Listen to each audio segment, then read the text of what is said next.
Então, eu criei as pecinhas de Lego. E aí, o que eu faço? Seleciono todo mundo. Venho aqui em animação, Mass Effects, né? Massa, efeito de massa. E eu tenho aqui a opção Rigid Body. Rigid Body é corpo rígido. Ele vai transformar cada uma dessas pecinhas de Lego em uma peça de verdade. Ela vai ter massa, vai ter volume, vai ter atrito, vai ter fricção, todos os componentes que um objeto tem fisicamente. Mas eu não preciso explicar nada para ele, simplesmente falar assim, ó, selecionar e transformar tudo em objeto dinâmico. Mas set select as dynamic rigid body, ou seja, todos os selecionados se transformarão em corpos rígidos, tá? Por favor, não levem para segundas intenções aí, tá? E aí, o que acontece? Quando eu faço isso, automaticamente, cada um deles aqui, ó, eles vão criar uma capinha por fora. Como eu quero fazer uma coisa simples, eu não quero que seja muito detalhado, eu deixo essa primeira opção que ele me dá. Ele cria uma gradezinha azul em forma do objeto, e aqui no Modify do objeto agora, eu vou ter as opções. Aqui, ó, opções físicas do objeto. Então, eu tenho aqui, ó,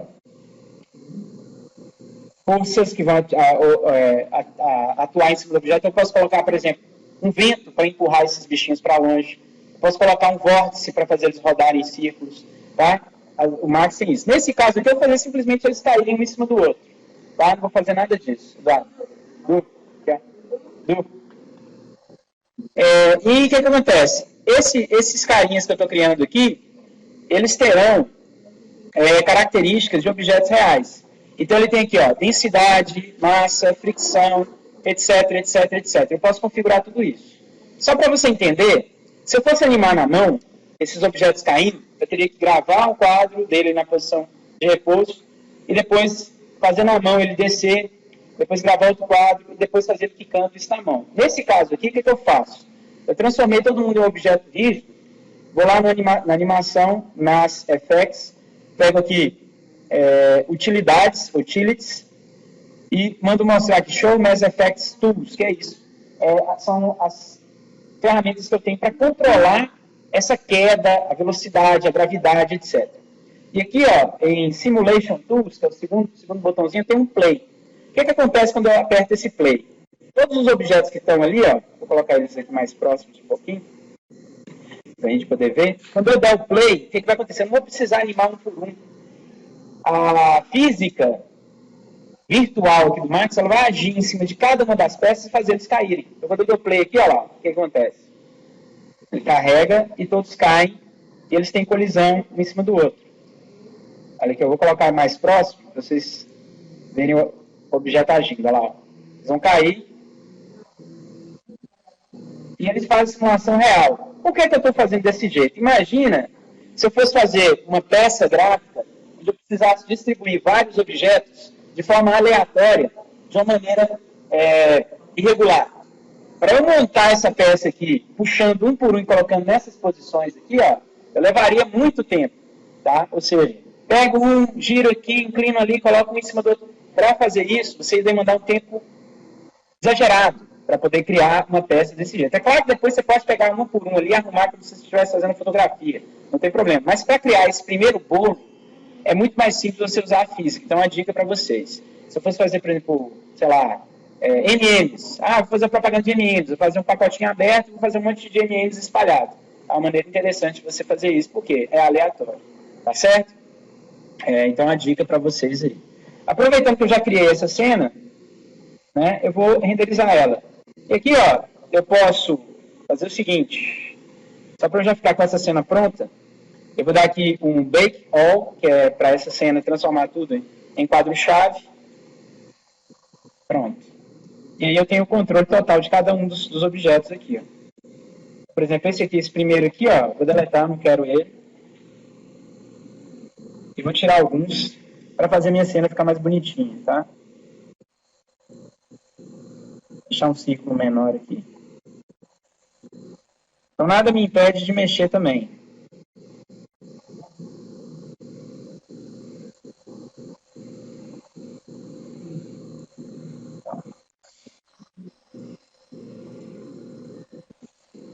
Olha só, eu tenho um box, criei um box aqui, ó. Box. coloco no tamanho que eu quero lá a caixa. Não preciso firular muito aqui, porque essa caixa aqui eu não vou dar muito detalhe nela. Se eu quiser colocar mais detalhe depois, eu acrescento. Converter para polígono, botão direito, convert to editable poly. Só fechar esse cara aqui. Tá. E olha só, o que uma caixa tem de interessante? Ela é oca, né? Vai ter lá o pedacinho dela, e vai ter a tampinha. A gente não precisa fazer a caixa como ela é desmontada, a gente vai fazer isso depois. Então, olha só, eu vou pegar esse pedaço aqui e esse pedaço, certo? E eu posso fazer duas coisas aqui, ó. Eu posso duplicar eles utilizando o Shift. Então, selecionei esse pedaço e esse. Shift, dupliquei lá. Clonar para elemento. Deixa ele aqui, depois eu vou encaixar. Não preciso desse pedaço, então eu vou deletar. Eu já tenho a caixa aqui, ó. Pra gente ver, ó, tem a caixa. Com o botão Element, que é esse último botãozinho aqui que tem um quadradinho, ou aqui em cima, que tem um quadrado completo, ó, eu seleciono a tampa e posso colocar ela na posição que eu quero. Nesse caso aqui, o que eu vou fazer? Eu vou pôr ali, ó, mas eu vou fechar, vou girar ela. Ou então, mais fácil ainda, posso usar esse box aqui, ó, deletei a parte de cima dele, seleciono esse edge, é uma maneira mais fácil ainda. Fiz um box, deletei a parte de cima. Seleciono esse edge aqui, seguro o Shift, puxo para frente e levanto. Seguro o Shift de novo, puxo para baixo e faço a minha caixinha aberta. Lá. Já é material. Então aqui eu já tenho uma caixa, mais ou menos, que falta nessa caixa aqui é mapear ela. Mapear é para quê? Para eu pegar essa caixa depois, jogar no Photoshop e pintar, ou colocar os rótulos, colocar a marca, colocar o desenho e etc. Isso aqui, esse processo no 3D, ele é o inverso do que vocês aprenderem em embalagem. Em embalagem, vocês primeiro faziam um planificado em 2D, depois recortavam essa embalagem e depois montavam. Não é isso? No 3D não, no 3D a gente modela a embalagem em 3D, já sólida, e desmonta ela para depois colocar a textura. Então é um processo inverso, mas é o mesmo processo. Então, o que eu fiz? Eu criei a caixa, posso até fazer as abinhas se eu quiser e tal, para dar um charme, né?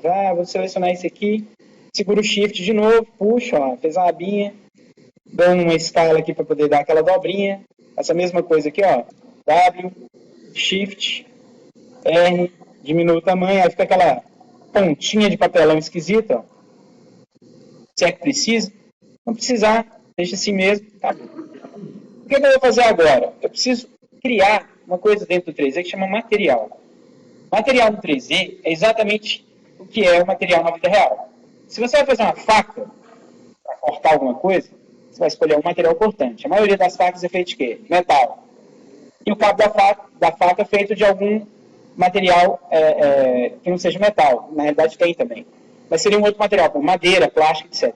Cada um desses materiais, na hora que você fizer a faca em 3D, por exemplo, você vai ter que criar também. Então, vou ter que criar o metal da faca ou a madeira do cabo. Nesse caso aqui, eu tenho uma caixa e tem os legos. Os legos são de quê? De plástico.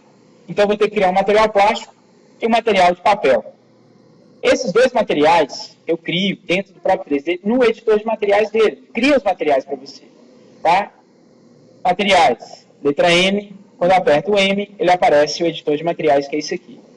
O que acontece nesse editor de materiais? Eu vou ter aqui do lado que tipo de material que eu vou usar. Então, eu tenho aqui, ó, materiais básicos, materiais do Mental Ray, que é o renderizador que nós vamos utilizar, que é o render que já vem dentro do Max. E um material específico aqui, mais complexo, chama Meta SL, que a gente nem vai passar perto dele. Só para aproximar aqui, ó, eu sei que vocês não estão enxergando a princípio, mas na hora da aula lá de assistir, vocês vão ver. Quando eu olhar, por exemplo, materiais do Mental Ray, ele tem aqui uma gama de materiais que tem nomes na frente de objetos que vocês conhecem. Por exemplo, cerâmica, concreto, hardwood, que seria madeira, metal, plástico, pintura metálica. Então, o que acontece? É específico para cada tipo de material que você vai trabalhar. Do jeito que o objeto ele atua na natureza, no Max ele vai atuar também. Então, se o objeto é flexível, você vai ter um índice de reflexão. Se ele é um objeto transparente, ele vai ter um índice de refração, como vidro, água e etc. Aí sim, você precisa dos coeficientes que você acha em qualquer tabelinha da internet que você colocar. Tá? Mas tirando esses materiais mais customizados, os materiais básicos deles já dão uma vantagem para você criar mais rápido. Então, por exemplo, voltando lá nos meus Legos, vou deixar a caixinha por enquanto de lado, porque no caso dela eu vou fazer um outro objeto depois. Eu vou voltar aqui, ó. Voltando nos meus Legos, eu tenho aqui vários Legos. Eu vou escolher 4 cores diferentes de Lego, por exemplo. Então, eu vou ter que criar 4 materiais plásticos para fazer meu Lego.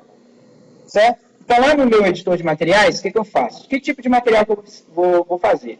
Então, eu vou escolher aqui, ó, material plástico, vinil. Vou colocar aqui, ó, clico nele aqui, ó, e arrasto para essa área quadrada. Então, já tenho meu material aqui, ó. Tá? Então, meu material está aqui, plástico, vinil está aqui. Certo? Vou precisar de 4. Na realidade, eu vou trabalhar um e depois eu duplico. Por quê? Eu já deixo um pronto e depois, nas duplicadas, eu simplesmente altero a cor. Tá certo? Então, o que acontece? Quando eu dou 2 cliques aqui no meu material, ele já abre automaticamente aqui as características desse plástico. E quando eu olho ali, ó, são características que vocês conhecem. Eu tenho aqui, ó, que tipo de plástico que é? Olha lá, ó. Plástico, tipo, plástico sólido, plástico transparente ou vinil. Você já escolhe. Eu vou escolher aqui, ó, plástico sólido. Que cor? Você vai usar cor, vai usar uma textura ou vai usar uma cor pelo objeto? Que é um outro tipo de cor que ele utiliza. Vou colocar color normal, que é cor sólida. Essa cor está onde? Aqui, ó. Então eu quero, por exemplo, criar um vermelho. Então dou 2 cliques ali, ó. Aqui, ó, vou fechar para a gente ver. Dou um clique ali, já aparece aqui para mim, escolho a cor. Essa paleta de cores aqui já estão carecas. Saber. Então ele já cria para mim. E aqui embaixo, a última opção do plástico, ó, é isso aqui, ó. Polido, brilhante ou chapado. Então tem aqui polished, que é aquele polido. Glossy, que é aquele bem brilhante. Tá? Glossy, que é aquele... Só das meninas aí devem lembrar dessa palavra gloss, que vocês utilizam na boca para quê? Deixar a boca o quê? Hã? Brilhante. Então, gloss é justamente isso, brilhante. E mate, ou matte, como muitas pessoas falam também, é sem reflexo, chapado. Tá? É aquela superfície fosca, sólida, sem brilho. Tá? Nesse caso aqui eu vou colocar glossy, então já tenho aqui o vermelho. Para eu não ter que ficar criando esse material várias vezes, eu já configurei mais ou menos do jeito que eu quero, eu simplesmente seleciono o material, pressiono o Shift e arrasto. Então já dupliquei ele. Só que eu venho aqui, ó, e troco a cor. Esse aqui, ó, vou clicar 2 vezes nele. Esse aqui eu quero ele verde. Seguro o Shift de novo, troco, duplico, 2 cliques nele, coloco lá, ó, amarelo. Ok. Seguro o Shift, 2 cliques, vou lá e coloco azul. Então, o que acontece? Já tenho aqui, ó, 4 materiais de plástico para eu aplicar em cada um dos LEDs que eu quiser. A aplicação é muito simples. Você seleciona o objeto que você quer aplicar. Você pode fazer tanto arrastando, através dessa bolinha que tem aqui na frente do material, para o objeto que você quer, ou simplesmente clica com o botão direito e manda adicionar no objeto que você selecionar. Então, por exemplo, eu vou escolher aqui, ó, todos que estão roxo aqui, ó. Então, eu seguro o Ctrl, vou selecionar esses aqui. Olha lá, tá? E esses aqui eu quero colocar a cor azul. Então, vem aqui no azul, ó, clico com o botão direito, e aí vou na opção adicionar material à seleção. Assign Material to Selection. Pronto, eles ficaram azuis. Vou pegar aqui os que estão nessa cor. Na verdade, eu estou fazendo sistemático, podia selecionar qualquer um, tá? Vou pegar aqui esse outro, por exemplo, pegar esse aqui também. Vou clicar aqui, ó, Assign Material to Selection, eles ficaram vermelhos. Tá? Vou selecionar os outros. Vou pegar esses aqui. Vou adicionar amarelo. Vou selecionar esses outros aqui. E outra. Ah, não gostei desse amarelo naquela pecinha. Pode trocar, se eu selecionar e adicionar o outro. Tanto faz, tá? Então não tem essa dor de cabeça, nem essa complicação, não. É bem simples. Então, ó, vermelho, que quer dizer verde. Vou dar um fone, tá? Pressiono, botão direito, colocar aqui. Vou criar mais uma cor aqui, ó. Criar um Laranja. Tem alguém que está soprando para mim, estou gostando das cores. Então, eu vou lá, ó, clico, adicionar, pegar aqui, e aí você vai fazendo isso, ó, sem nenhuma complicação. Tá variando as cores, ó. Você pode também fazer aqui, ó, pega o objeto aqui, ó, que você quer e arrasta, tá de cima dele. Não, essas cores são cores do objeto, é diferente. Onde que eu vou ver essas cores? Por que o Max já cria cada material com uma cor? É uma boa pergunta. Por quê? O Max ele tem um modo de exibição do objeto quando ele não está com o material. Quando eu aperto aqui, ó, F3, então fica tudo transparente. Essa cor que está aparecendo na transparência, que é a cor do aramado do objeto, é a cor que ele já coloca no objeto. Então, a maneira de você saber os grupos de objetos, ou quais objetos foram criados, ou você pode separar dessa forma também. Você pode também selecionar tudo, colocar, por exemplo, eu quero que o aramado de todo mundo seja preto. Eu seleciono todo mundo aqui, ó, vou na cor aqui do Modify, coloco lá preto, por exemplo, e tudo vai ficar preto. Tá? Ou posso selecionar todo mundo e colocar a cor, por exemplo, amarelinho. É a maneira que ele tem Isso não é uma dele. Essa característica que ele coloca aqui agora é só uma cor para o aramado do objeto, não é a cor definitiva do objeto para renderizar. Tá certo que se você renderizar, ele vai sim renderizar com essa cor que está aqui. Mas é melhor você colocar uma cor específica. Não vai com os efeitos de brilho, nem nada. Então aperta F3, nem reflexo, nada disso. Olha lá, todo mundo ficou com aquela cor que ele escolhia, aquele amarelinho. Tá?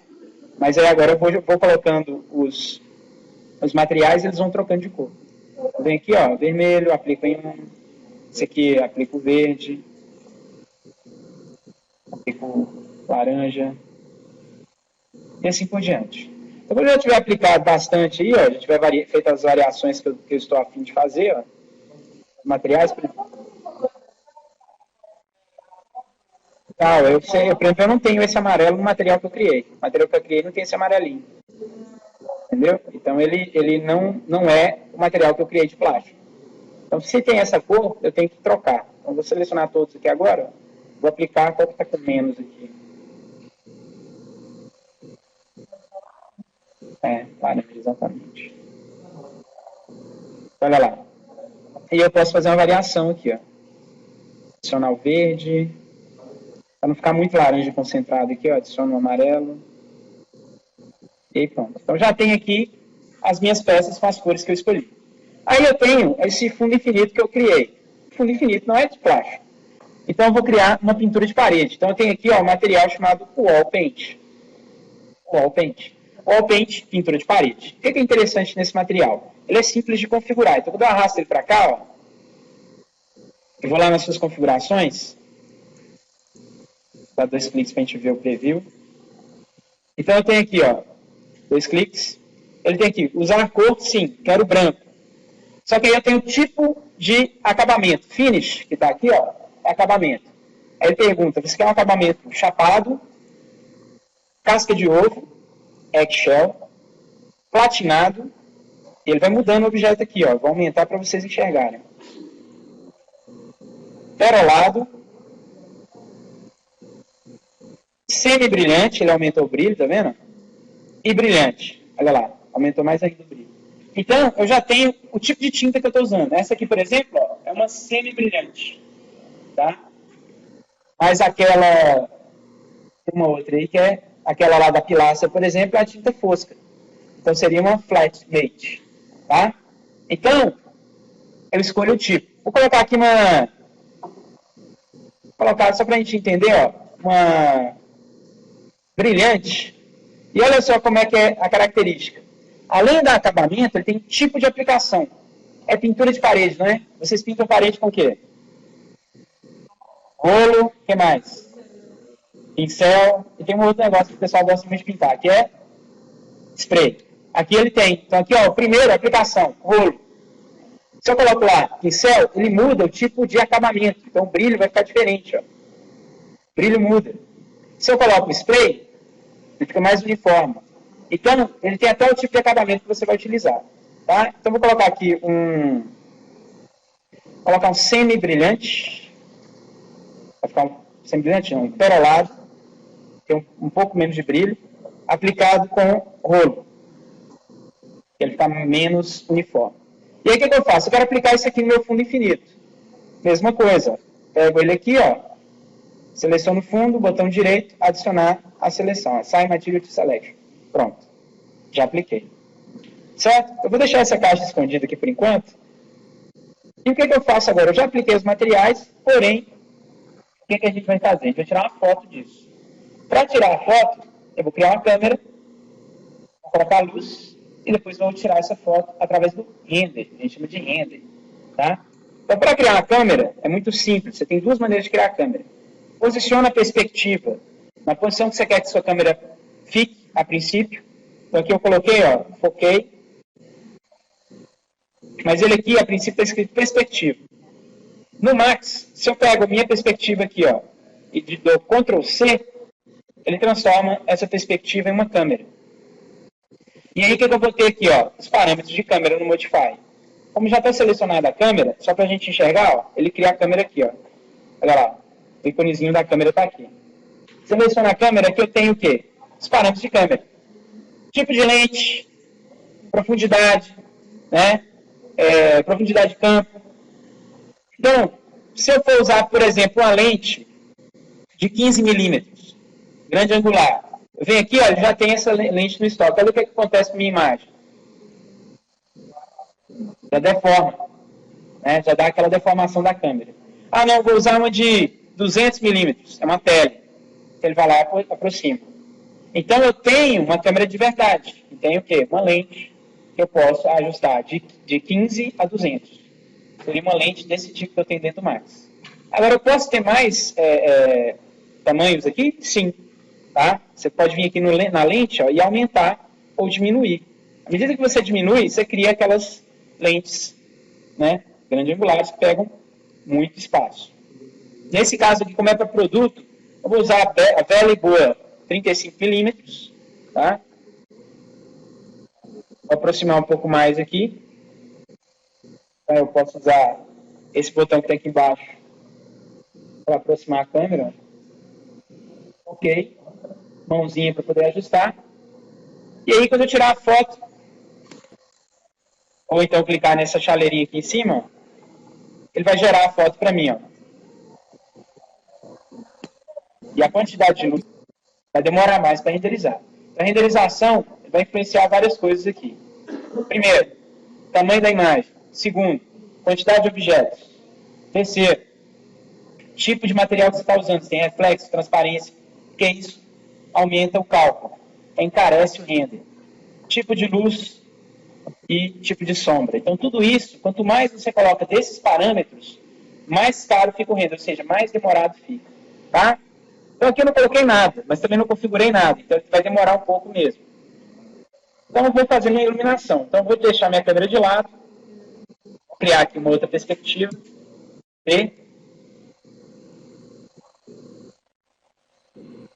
F3.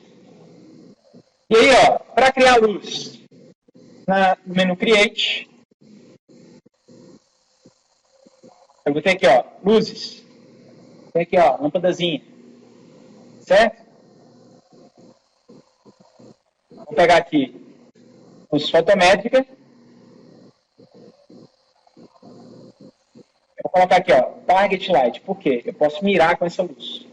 Então, eu clico ali. Nessa pergunta, pode clicar em Yes. Porque você estava falando que ele vai usar o controle de exposição. Aponto para o objeto.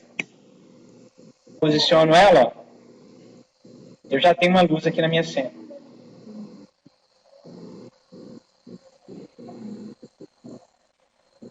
Só que essa luz não está gerando sombra, tá vendo? Porque eu não configurei a luz ainda. Por padrão, o Max, quando você cria a luz, ele não gera sombra. Porque a sombra pesa no render. Então, a princípio, para ver a posição da luz, ele não gera sombra. Mas como eu quero ver se essa luz está ficando interessante, então seleciono a luz, que é essa bolinha aqui, ó, esse ícone aqui, vou lá no Modify dele, e escolho aqui, ó, sombra on. Ele ligou a sombra para mim. Tá? Aqui eu vou colocar a Realistic já. Então já começa a mostrar a sombra para mim. Ó. Certo? Ok. E aí, eu vou configurar a luz. Na luz eu posso configurar várias coisas. Por exemplo, intensidade, tamanho, tipo de luz. Nesse caso aqui, está como point. Eu vou usar a luz retangular.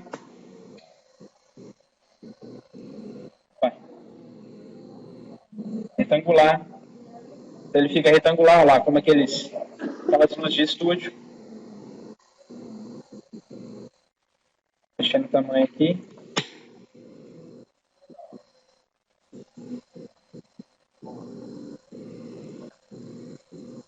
E aí, antes de eu tirar a foto, de voltar lá na minha câmera, para tirar a foto, olha aqui como é que ela está. Vou aumentar a minha câmera aqui, ó. Olha lá, como é que está a minha imagem a princípio. Então já dá a sombra aqui, tá vendo? Ó? De acordo com a luz que eu coloquei. Só que antes de tirar a foto, eu vou regular a exposição de luz. Então eu vou aqui em Rendering, que é o menu, e tem aqui, ó, controle de exposição. Em controle de exposição, Rendering, Exposure Control, eu vou ter aqui embaixo, ó, as opções. Então, esse aqui seria o meu Viewfinder. Ó. Quando eu clico em Render Preview, ele vai dar um preview de como a imagem vai ficar quando eu finalizar o render. Olha lá, ó. Vai terminar de calcular e vai criar uma miniatura aqui. Ó. Essa miniatura, se eu aproximar aqui, tá certo, ela está pequenininha, mas já me dá uma noção de como está ficando a imagem. Então, nesse caso aqui, eu já consigo ver, ó, tem muita luz, tem pouca luz, tenho que regular o quê? Então, aqui nos controles de exposição, eu gosto de usar esse Photographic Exposure aqui, porque ele é mais detalhado. Então, quando eu venho aqui, ó, velocidade, f-stop e ISO, e mexo nesses parâmetros, é a mesma coisa se eu estivesse fazendo uma câmera. Estou mexendo lá na minha câmera, nos parâmetros da câmera. Por exemplo, se eu aumento o ISO, entra mais luz, correto? Ele absorve mais luz. O que acontece com a imagem? Estoura. Então, eu não posso fazer isso. Então, a combinação desses três aqui, ó, eu consigo mudar completamente a minha foto lá. Olha lá. Controlar a quantidade de luz que vai entrar na cena e como que essa foto vai ficar ambientada, através da lente da câmera, do filme da câmera. Então, olha só. Mexer aqui um pouco no ISO também. Beleza. Aí eu vou ter outros parâmetros interessantes, aqui, por exemplo, ó, que eu já controlo a imagem. São saturação de cor, então eu posso deixar ele vermelho vivo, ó. Você vai enxergar isso aqui também, ó. Do mesmo jeito que está aqui, você vai enxergar na tela. Então, quando eu mexo na saturação de cor, lá, ou eu deixo menos saturado. Então, ele tem controle de saturação. Tem o famoso bateu branco, que é o white point. Então, white point, o padrão é usar a escala Kelvin, que a escala Kelvin vai, né, usar essas cores. 6.500, a temperatura de cor é branca.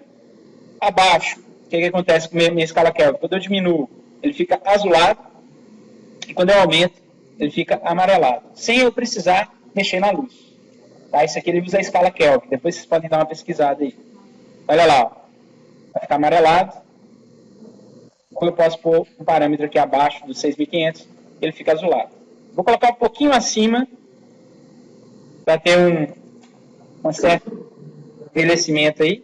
E aqui eu controlo tanto luz, meio tom e sombra, igual no Photoshop. Posso controlar o branco, estourar, fazer o branco estourar, ó, ou não. Posso mexer nos meios tons, para deixar a imagem com mais contraste ou menos contraste. E posso aumentar também a intensidade ou diminuir a intensidade da sombra. Então lembra como é que a imagem estava antes? Toda estourada e tal. Dá um Shift F aqui. Olha lá. Vou girar um pouco a câmera.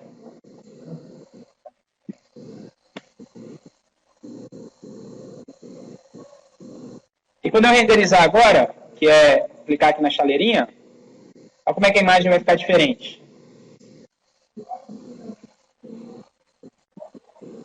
Então, só para a gente ver, tá? Que, olha lá como é que ficou. Vou alterar aqui a luz, ó, vou pegar essa mesma, você pode ver que ela está pequena em relação ao tamanho do ambiente. Então, vou pegar essa luz aqui, ó, segurar o Shift, a gente já viu que o Shift duplica, eu vou criar uma outra luz do lado de cá. Dá um OK aqui para criar a cópia, vou abaixar ela um pouquinho e vou trocar a cor dela, vou colocar ela aqui, por exemplo, azulada. E é claro, como eu já tenho duas luzes na cena, eu não vou usar a mesma intensidade de luz. Eu vou diminuir a intensidade dela. Então aqui, ó, eu tenho o parâmetro de intensidade. Essa luz, como é uma luz fotométrica, utiliza a escala real de luz, no caso aqui, candelas por metro quadrado. Eu vou diminuir aqui para 700, vou colocar 900 candelas aqui. E aí, ó, a fonte de luz está do mesmo tamanho. Vou só fazer uma coisa aqui, que eu vou aumentar ela para a minha sombra fazer o quê? Ao invés de ficar aquela sombra fechada, muito forte, eu vou aumentar a minha fonte de luz, consequentemente eu aumento a minha sombra. Isso como acontece na vida real. Se for no estúdio de fotografia, o controle da luz é justamente para você controlar a sombra também. Tá? Então, nesse caso aqui, ó, eu vou lá em Shape Area Shadows, que é o tamanho, aumento Length e Width, que é a largura e comprimento. E aí, quando eu mandar renderizar, vocês vão ver que a imagem vai ficar diferente. Primeiro que ela ficou mais clara, porque tem duas luzes. Segundo que eu vou ter dois tipos de sombra. Tá? Então aqui, ó, eu já tenho essa diferença. Ó. Tá vendo? Tem duas luzes, a luz azul aqui entrando. Eu tenho duas sombras, uma que vai para cá bem suave e uma que vai para cá mais forte. Ou seja, a luz que eu colocar, do jeito que eu colocar, ele vai criar para mim. Tá certo?